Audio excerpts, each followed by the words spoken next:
Tanya Angel, nak tahu berapa sebenarnya gaji seller kat gudang Bos Ijan ni?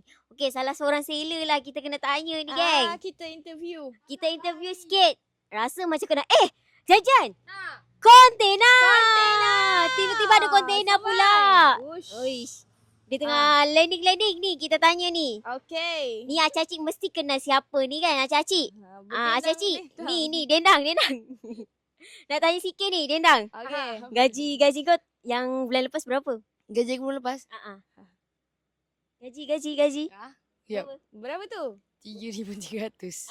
3,300. Oh, tonton detail. 3,300, geng. Oish. Kau sebagai apa kat sini? Kau rasa kau sebagai apa? Seller. Commission berapa? Komisen aku ke? 2%. 2%. Total sales bulan? Total sale 100 lebih. 100 lebih ribu dapat 3,000 lebih. Ada allowance Dalam tak ada. Allowance tak ada. Commission saja. Oish. Commission saja. So Acacik nak tanya ni, anak-anak Acik tu ada yang berminat ke nak jadi seller macam kita orang? Ni gaji dia je saya tanya. Ada lagi seller lain saya belum tanya. Tanya gaji Angel tak? Gaji aku. Gaji kau berapa? Gaji yang lepas aku ni kira. Yang sebelumnya. Ahem lah Acacik. Berapa? Gini, ada kosongnya ada 4. Uish.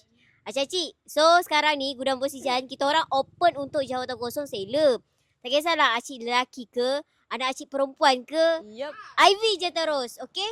Yang bestnya 1 dapat pengalaman, nombor 2 sini best. Sini best Sini memang best. Bak commission, bak gaji unlimited. Yang paling penting anak-anak Acik kena rajin. So mana-mana yang berminat sangat datang Ivy. Type je gudang Bos Ijan ya Acik. Nanti kita tanya sana tu. Yang baju purple tu.